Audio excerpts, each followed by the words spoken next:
बिस्मिल्लाहिर्रहमानिर्रहीम। आज lecture number मेरा 9 है। आज जो हमारा टॉपिक है वो है लिविंग वर्ड इन टाइम, कि जिंदा जानदारों को वक्त के हवाले से हमें स्टडी करना है।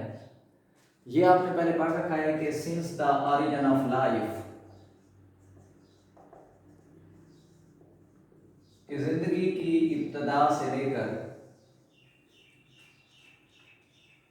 Living organism, various types of living organism,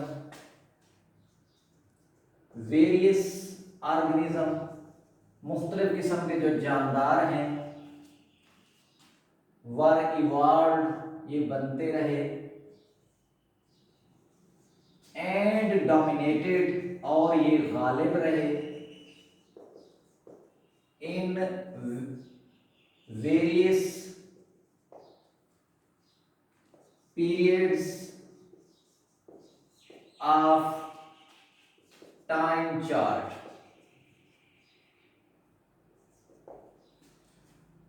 देखिए, मैंने बात की कि since the origin of life के ऑन दिस प्लैनेट, इस स्यारे पर जिंदगी का जब से आगाज हुआ है, वेरियस ऑर्गेनिज्म, मुख्तलिफ किस्म के जो ऑर्गेनिज्म हैं इवॉल्व, इनके इर्तका होता रहा, बनते रहे, एंड डोमिनेटेड, और ये गालिब रहे, in various periods of geological time chart, मुख्तलिफ अर्जियाती दौर में।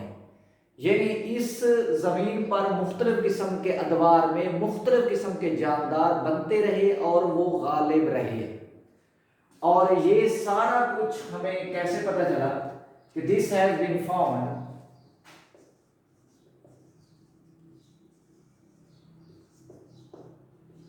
ये हमने आमतौर पे देखा या स्टडी किया बाय एविडेंस, शहादत से, ऑब्टेन, जो हमने हासिल की,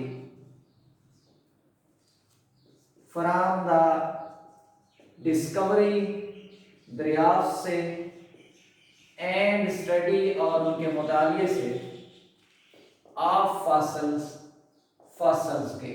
यानी ये सारा कुछ जो हमने बात की ये हमें हासिल हुआ फॉसिल्स की डिस्कवरी और स्टडी की गवाही से हमें हासिल हुआ। यानी मैंने बात की कि since the origin of life on this planet, various organism were evolved and dominated in various periods of time chart. और ये सारा कुछ, दिस हैज बीन फाउंड, ये सारा कुछ हमें मिला, हमने पा लिया बाय एविडेंस, कि हमने ये शहादत हासिल की, obtain from the discovery and study of fossils. जो हमने ये शहादत कहां से हासिल की? फॉसिल्स की स्टडी से और फॉसिल्स की आमतौर पे डिस्कवरी से। और इस डिस्कवरी और स्टडी ने दैट अलाउ द बायोलॉजिस्ट, जिसने बायोलॉजिस्ट को इजाजत दे दी जी, इन डिस्कवरी और स्टडी ने बायोलॉजिस्ट को इजाजत दे दी कि वो आमतौर पे इन ऑर्गेनिज्म को प्लेस कर सकें, जगह दे सकें, इन ऑर्गेनिज्म को जगह दे सकें, प्लेस कर सकें, कहां? इन ए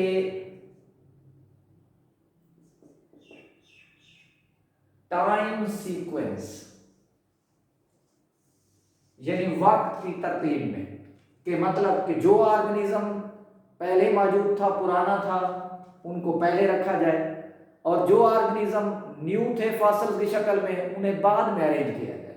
जी, मैंने बात की कि दिस हैज बीन फाउंड, ये पाया गया, देखा गया बाय एविडेंस, यानी शहादत से, ऑब्टेन फ्रॉम द डिस्कवरी, जो कि हमें दरियाफ्त और स्टडी से हासिल हुई, फॉसिल की स्टडी और डिस्कवरी से हमें ये हासिल हुआ, जिसने बायोलॉजिस्ट को ये इजाजत दे दी कि वो ऑर्गेनिज्म को प्लेस करें, जगह दे दें इन टाइम सीक्वेंस, वक्त के हवाले से, कि जो ऑर्गेनिज्म पुराना है उन्हें पहले अरेंज करें और जो ऑर्गेनिज्म न्यू है उन्हें बाद में अरेंज करें।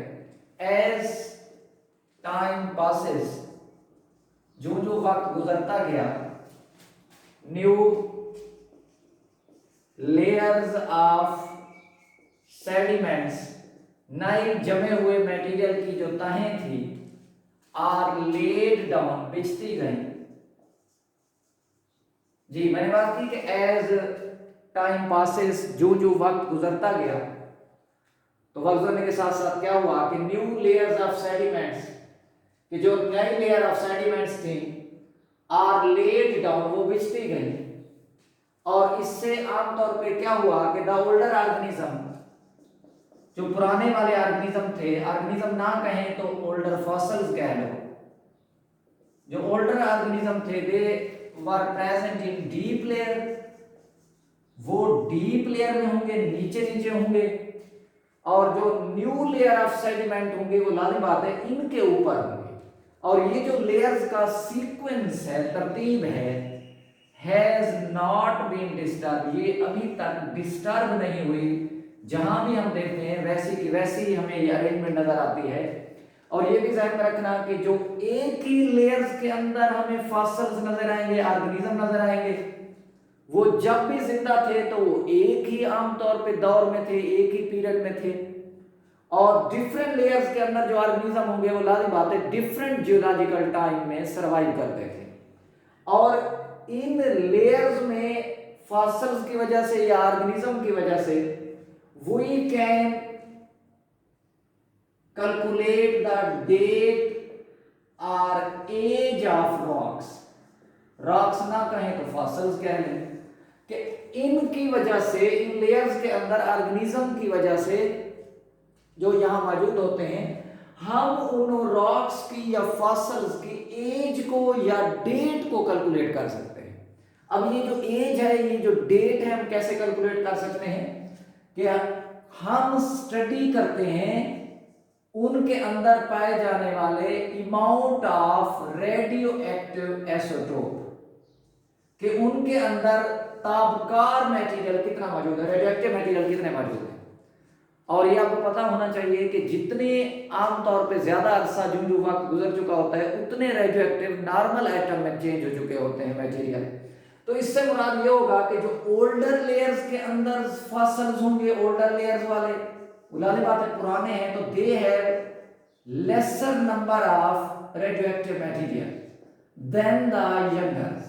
और जो लेयर नई होंगी उनके अंदर रेडियोएक्टिव मटेरियल की तादाद ज्यादा होगी। तो इससे हम मवाजना करते हैं कि उनमें कार्बन की हाफ लाइफ के हवाले से कि जिन लेयर्स के अंदर हमें रेडियोएक्टिव मटेरियल ज्यादा नजर आएंगे तो हम समझेंगे कि ये नई लेयर है, और ऐसी लेयर जिनके अंदर रेडियोएक्टिव मटेरियल हमें कम नजर आएंगे तो हम समझेंगे ये ओल्डर लेयर हैं, यानी आमतौर पे उनके जो फॉसिल्स हैं वो पुराने हैं। तो इस तरीके से हम डिटरमाइन कर सकते हैं एज ऑफ द रॉक्स। जी, मैं ये टॉपिक रिपीट कर देता हूँ।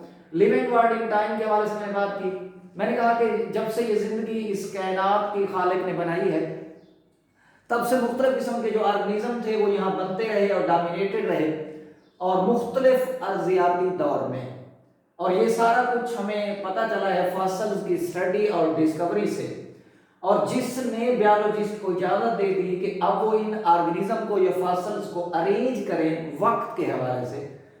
और ये जो टाइम पास होता गया, गुजरता गया, तो नई किस्म की लेयर जो है वो मटेरियल्स की बिछती गई।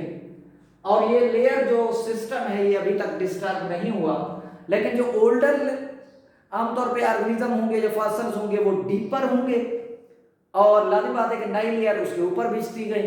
तो जो आमतौर पे यंगर फॉसिल्स होंगे या ऑर्गेनिज्म होंगे वो उनके ऊपर होंगे। और ये भी आपको पता होना चाहिए कि एक लेयर के अंदर जितने फॉसिल्स मौजूद होंगे या ऑर्गेनिज्म मौजूद होंगे जो फॉसिल्स की शक्ल में है, वो जब भी जिंदा रहे होंगे वो एक ही एज, एक ही पीरियड, एक ही दौर के होंगे।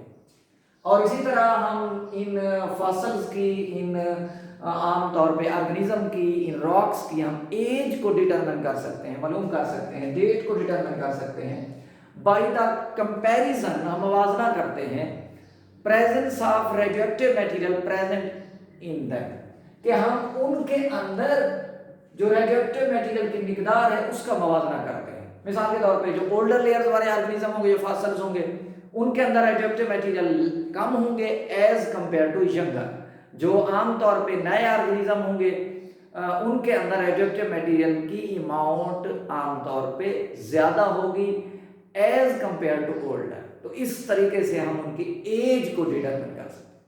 जी, एंड हुआ। इंशाल्लाह कल मैं बात करूंगा इसके ग्राफ के बाद। अल्लाह हाफिज।